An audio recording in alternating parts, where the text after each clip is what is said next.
Canada with Dr. Peter Carr from the University of Waterloo.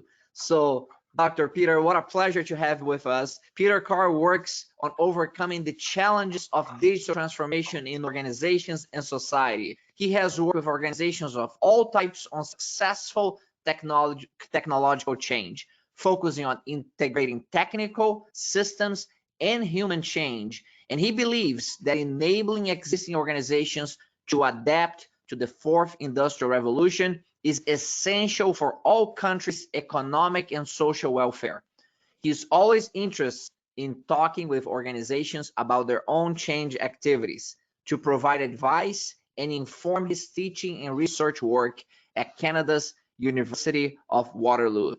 Peter, what a pleasure to have you with us. Thank you so much for taking the time to share your expertise with our global audience today.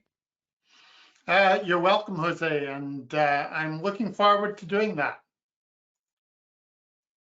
Okay, so my screen should be being shared with all of you now. And first of all, I hope that wherever you are in the world and watching this presentation, that you are well and safe, and that will continue to be the case.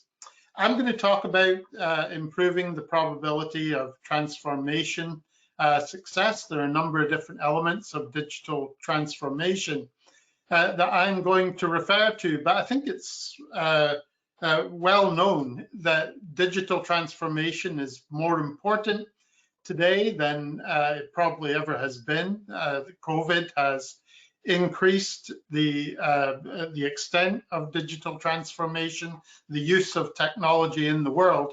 And so I'm going to talk about making that more successful inside organizations, and really just provide you, I think, with a way of looking at that I hope will be helpful in what you do to make your organization more likely to be successful with its use of technology.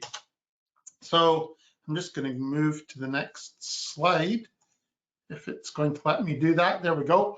Okay, so the presentation I'm making now is based on the content of a blog, which you can see on your screen now, that I have written for a course that I teach in this area. I teach a number of courses at the university in digital transformation. And the websites that I create are designed to support that and the work that I do with companies. So if you want to know more about the things I'm talking about today, this blog is a good place to start. So there are 5 things that I'd like to cover in the short time that we have available. I apologize for being a little bit late today. That was simply restarting my machine taking longer than I expected it would. But there are 5 things that I want to talk about. First of all, the fourth industrial revolution is a revolution. I think some people understand that, probably not everyone does. The extent to which technology is now impacting every area of people's lives. There are very few areas that we can think of. I certainly find it very difficult to think of areas that are not impacted by technology today. And I just want to remind you of the scale of what's taking place. So because it is a revolution, it's not really optional. And I want to talk a little bit about how prepared companies are for it, and then what we might need to do about it.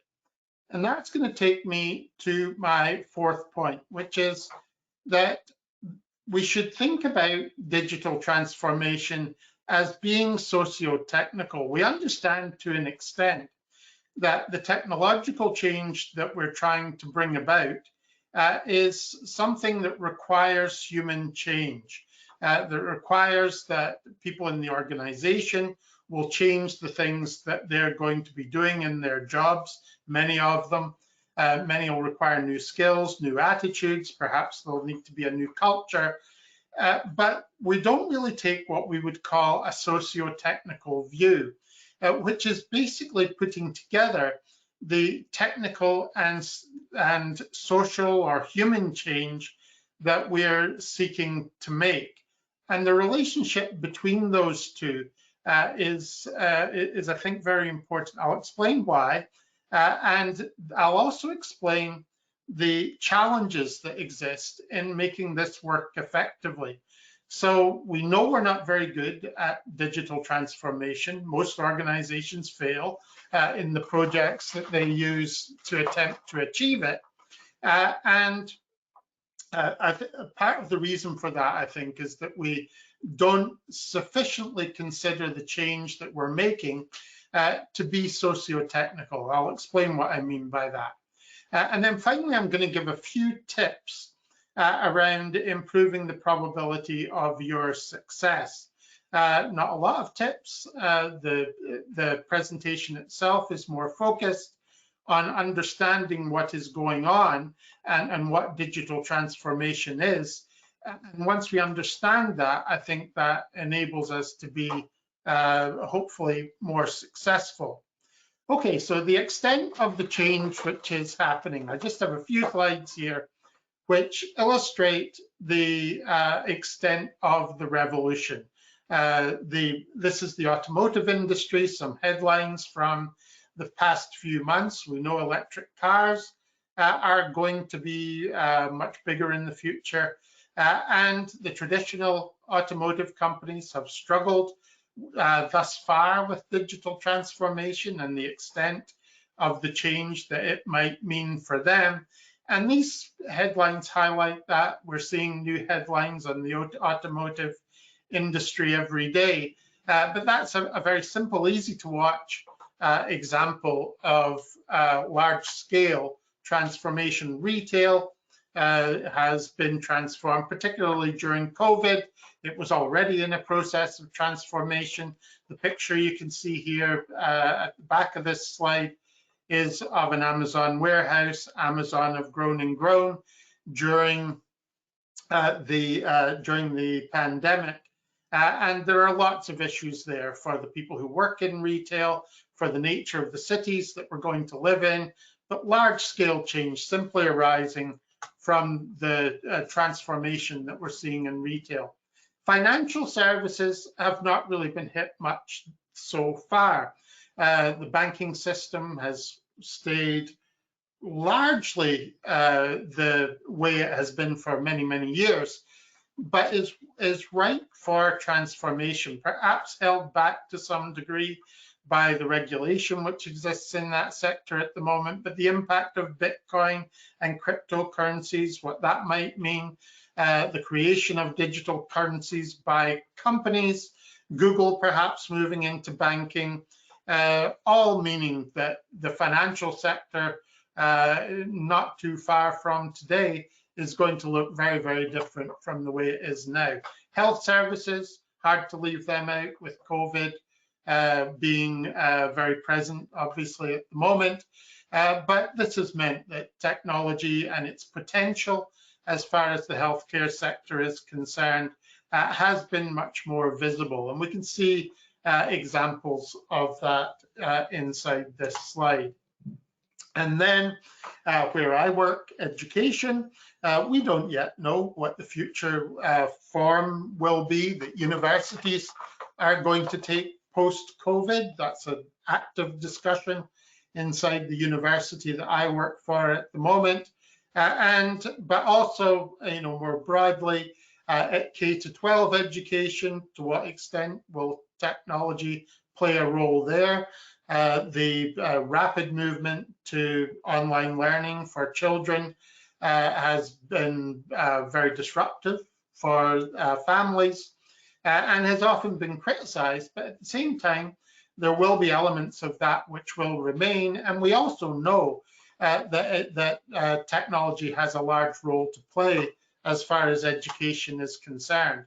Now, these were areas that many of you may work in that I've covered so far, and there are, of course, many others. The impact of technology on our democratic systems around the world is something which has gained a lot of attention, particularly with your election in the US, for those of you who are in the US.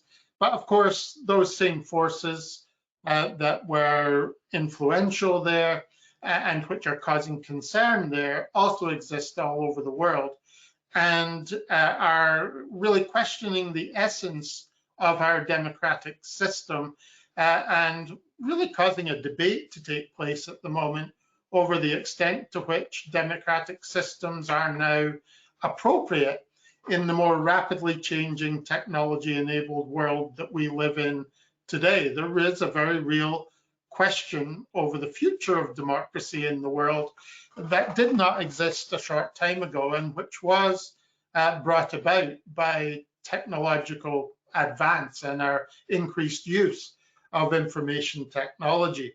There are many other areas that I could cover. This is something that I look at in the work that I do at the University of Waterloo, which brings me to my second blog. This blog is focused on the impact of technology in society, covers a large number of areas that you may be able to see on your screen. Interestingly, this week I'm talking to a specialist on the impact of technology in modern warfare. That's gained a lot of attention. Certainly cyber conflict has over the past week or two, and indeed today is getting particular focus in the extent to which it is now becoming a central part of what modern militaries do. A few years ago, perhaps 2 or 3, we would not have considered that cyber warfare would be at the center of what militaries would think about and resource as part of their strategy today. And that is the discussion that is very active in the media on this day, and has been for a little while now. So a number of areas in which technology is having an impact. And I just want to first establish that the impact of technology on the world is revolutionary and now unavoidable, and something that every organization really, if they are not already, needs to take extremely seriously and know what their response to it is going to be. So it's not optional. And here are some quotes of some statistics that have been gathered by a couple of the major consultancies. McKinsey first, 92% of company leaders believe their business model is not economically viable through digitization.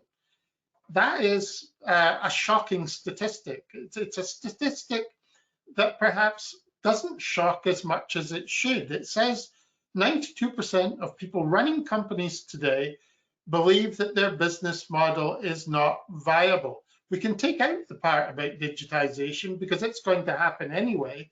92% think that their business model today needs to be significantly changed. Only 10% have a strategy for doing this, say Deloitte. That is a big, big gap, 82% gap. And 65% believe that Industry 4.0, or the fourth industrial revolution, or we may call it digital transformation, is more valuable than they did before the pandemic. So perhaps a little glimmer of hope that the COVID-19 and the pandemic have raised the level of awareness of the impact that digital transformation will have on the business sector and organizations more generally. We know that there are a number of different elements in transformation for organizations. This is a list of the things that, the ways that digital transformation might impact organizations. It's one that many of you may be familiar with, but it covers a wide range. So when we talk about transformation, we aren't necessarily talking about revolutionary change in all organizations, but we are talking about technology-oriented change in nearly all organizations of one of these types, ranging from simply the way that you connect with customers through to whole new business ecosystems. The advent of the electric car It will mean very different ecosystems in the automotive industry. Many suppliers will disappear that made gas-powered engines and elements related to gas inside cars, whereas whole new industries and new suppliers are growing around the electric elements and also the technology-enabled elements that will exist in cars in the future, and a range of other areas in which technology will impact the way that organizations operate. My apologies, I'll just move on to my next slide. We're not very good at it. Most people, I think, are aware that most organizations struggle with digital transformation. This is a collection of statistics which I think make this really beyond doubt. First of all, 87% believe they'll be disrupted. 27% are saying it's a matter of survival. I think it's probably for more than that. 80% plan to accelerate their digital transformation plans. Less than 30% of them succeed. So organizations are under a significant threat from the advance of technology, or a threat from doing nothing. They know they've got to do something. Most of them believe they should do something, understand that they need to, and yet only a third of them are successful. And there are a number of other statistics here which illustrate this as well. This is a serious situation in the sense that if there is an understanding that this change is necessary, and it is only likely to be successful in a third of organizations, does this mean that we're going to see a significant disappearance of organizations which are not successful? Not necessarily the case. It may be that of those 70% who do not succeed, some will be able to survive in some way, but it is likely that a significant proportion of that 70% will disappear. This is something, of course, that is undesirable. We have a very bad impact on the company and its shareholders, on the people who work for the company, and the communities in which they live. Now, they may be replaced by new organizations, by technology-based startups, by online providers and things like that. But the impact that those new companies have may mean that many communities are left behind. Their operations may be in other places, they may be in other countries, and the overall economic impact as far as individual economies is concerned is likely to at least be unbalanced, and what will mean that the extent of the disruption that is caused by the fourth industrial revolution is greater than if we can help as many existing companies as possible to change effectively. So we've looked at that at the University of Waterloo, and we've considered why organizations struggle with their change. There is a list of the areas that we've identified as being important with this. We conducted a study a year or so ago now, but of reports that had been produced, work that had been done to understand organizations' struggles with digital transformation.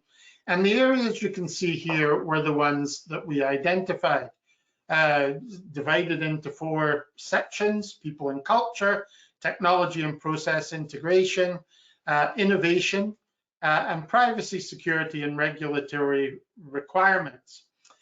These were all reasons that organizations struggled with digital transformation. I want to use the time that I've got left to influence the direction that our response to this might have. I'm going to take what's called a socio-technical systems approach, which is combining the approaches that we take to the technology and what we do with the technology, with how we manage the people and how we organize the people, and our systems, how we pull all of this together, the principles on which we organize our business. And the challenges that digital transformation poses are created, I think, by a failure to understand the relationship between these factors and the complexity in ensuring that what we do in each of these areas is effectively combined to enable our transformation to be successful. So to summarize the challenges that exist in this area, first of all, in terms of the system principles and framework that we use for our transformation, here we have a choice. There are a number of ways in which we can organize, we can structure and manage our organization. 4 of those are represented on this slide. The first is scientific management, the traditional approach to managing organizations. Our understanding of that started in manufacturing, but it extends into other sectors of the economy. But a traditional bureaucratic approach to organizing our company. Secondly, we have lean, originating in Japan and influencing all types of organizations today. Agile or flexible, an agile approach is often advocated as part of digital transformation, that part of our objective with our application of technology should be achieving agility. That is a worthy principle and one which we may adopt. And then finally, virtual. To what extent are we focused on our organization becoming more virtual, with people working and providing services in places around the world? These are all different ways to organize our company and will have different implications for how we use technology. But before we move on with our selection of technology, we need to consider the way that we're going to use it. And the principles that we use for doing that will be based on the system that we use to organize our company. Secondly, we have the options for how we will manage our people. I've depicted 3 of these possible options on this slide, and we have a traditional or scientific management approach that exists today in many companies and whose characteristics are described on this slide. Traditionally, we would divide work, skill, and work. Managers would have a fairly negative view of employees, and there would be low engagement. Through human relations, where we take a more positive view, to socio-technical approach to the people side of managing people in an organization. So human relations, where we focus more on teamwork and motivation, to socio-technical, where we're focused more on self-managing teams, organization of our technology around the organization that we have of the people. So a number of people options which need to be combined with our systems options. And for each of the systems that I described, we could apply each of these people options. Today, this slide describes some of the common characteristics of workplaces today. But basically, what this is intended to illustrate is that in many organizations, that more motivated environment that we require to be successful with digital transformation, it does not exist. And it is that alone is likely to mean that our transformation is unlikely to be successful. 85% of employees, according to a recent Gallup poll, say that their employees are not engaged in the organization, which suggests that the relationship does not exist that would enable a participative form of digital transformation to be successful. Technology options. When we choose to or are considering the adoption of technology inside an organization, there are many areas and many ways in which that technology could be applied. The different transformations that I listed earlier also draw attention to these options, but basically we have these choices, and the choices that we make about the way that we apply technology, or the things we want it to achieve for us, will be integrated with what we do with people, and also the different systems that we might use inside the organization, both before and after the transformation. So what this is highlighting is that transformation itself is something which requires very careful integration of change in a wide range of aspects of the organization. And if we're not successful with designing that integration and consistently applying it across the organization, we're unlikely to be successful. This slide shows you part of the work that we've done to understand the range of technologies that are available for digital transformation. There are many more than are listed here. These are just some popular ones, but what you can see is along the top of the chart, the different technology applications, and on the left-hand side of the chart, the reports that we looked at, and this indicates the range of applications that are possible as part of a transformation activity. So in order to be successful in a digital transformation, I'll try and finish in the 2 minutes that are left to me. In order to be successful, we need to combine all of these elements, and we need to very carefully manage that combination in the design of what we're going to do, and then in the implementation of the digital transformation itself. And so it is not surprising that organizations are challenged in their successful transformation itself. And I just want to point to, or just say a few words about some of the aspects of their transformation activity, which I think will enable them to be more successful. They're very simple elements that I want to refer to, and I'll just quickly provide a few tips around these.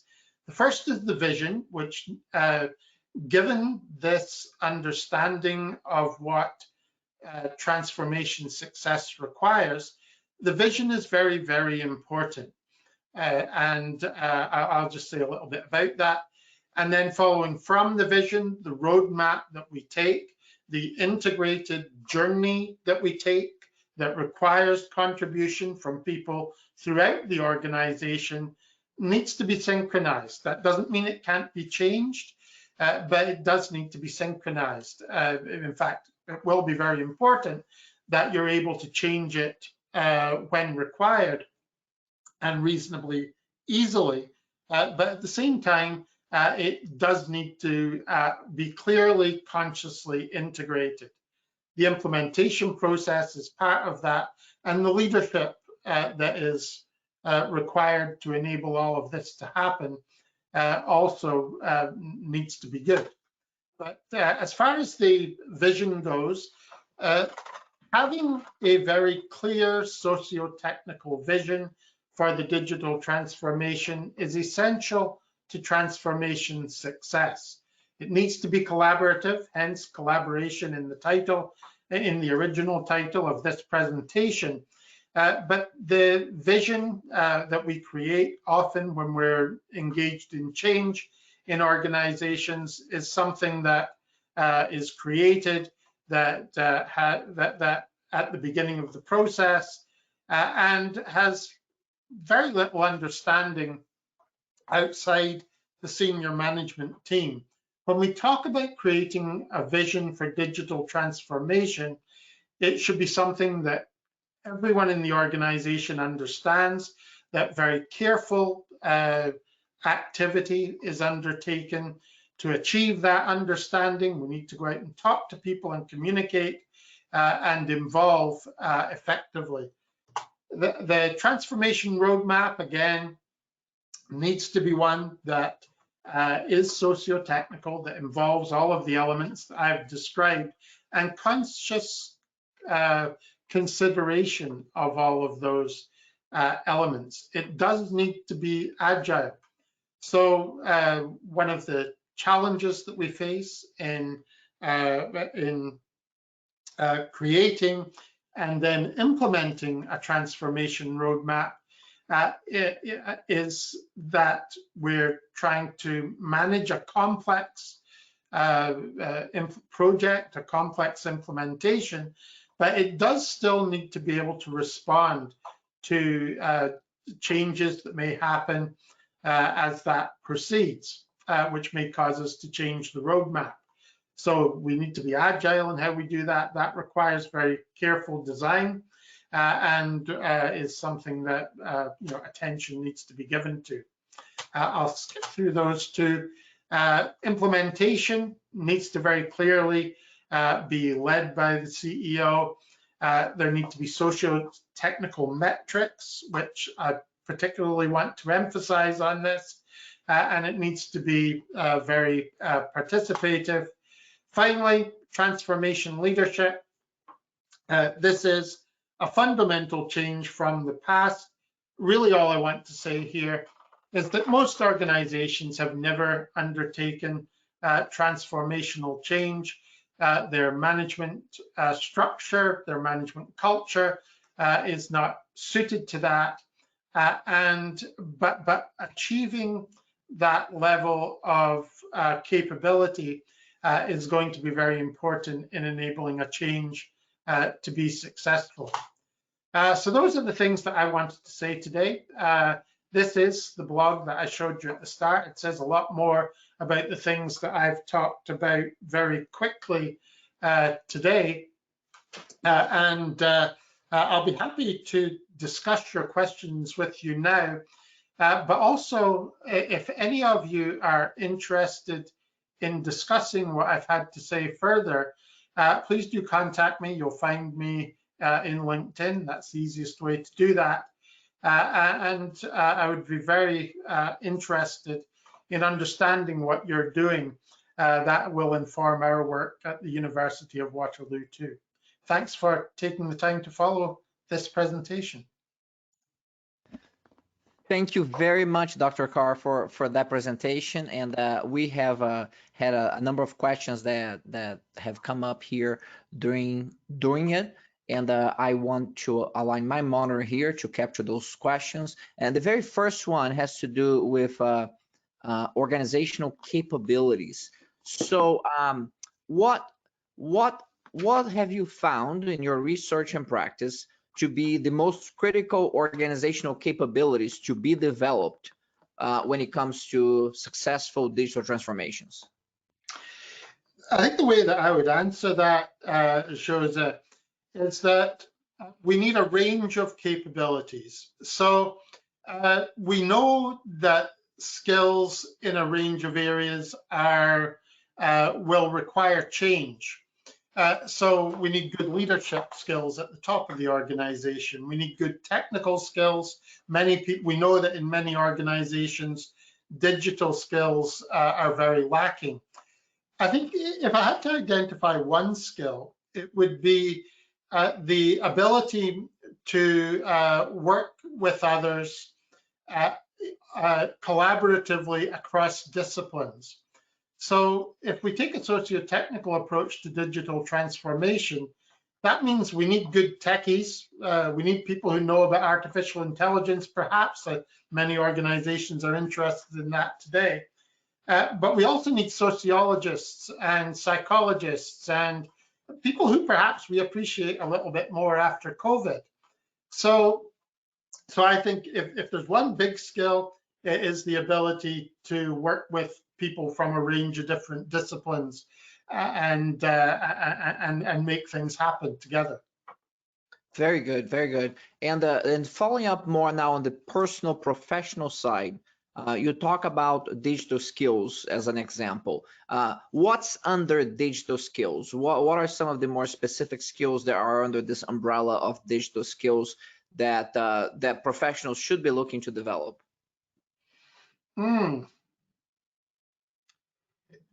I think, again, it depends on where those professionals are coming from. So some of the professionals who are watching this will have a technical background and they'll be really good at technical skills, in which case I would say to them, go and develop your human skills and develop your understanding of systems. I think the starting point is to say that leaders and people who will be able to most contribute to this will require skills in all these areas: understanding of work systems, understanding of working with people, and being good at working with people, but also understanding the technology. So the advice to the people you describe, Joseph, is think about what you don't have and go after those other things. It's the capability in all three areas that's going to be important.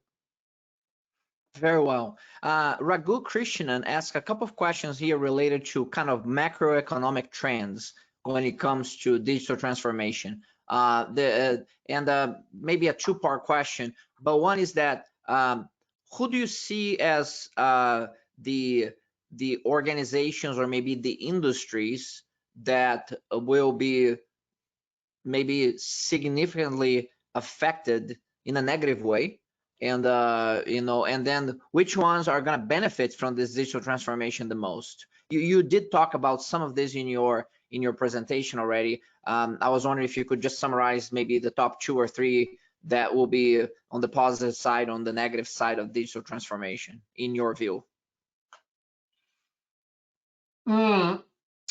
I think that, I don't know if I would point to individual industries. I would say within individual industries, there are some who are going to suffer and some who are going to do well. In the automotive industry, for example, of course, those that are successful with electric cars are probably going to be successful. I think there are a lot of electric cars that are going to be sold. At the same time, those that can't make that change are the ones that are going to be less successful. You could point to obvious areas. The ones that make the gas engines for the cars are not going to be that successful. As far as retail is concerned, perhaps people who are the construction sector that is constructing the insides of stores and making stores is going to be less successful. So for me, the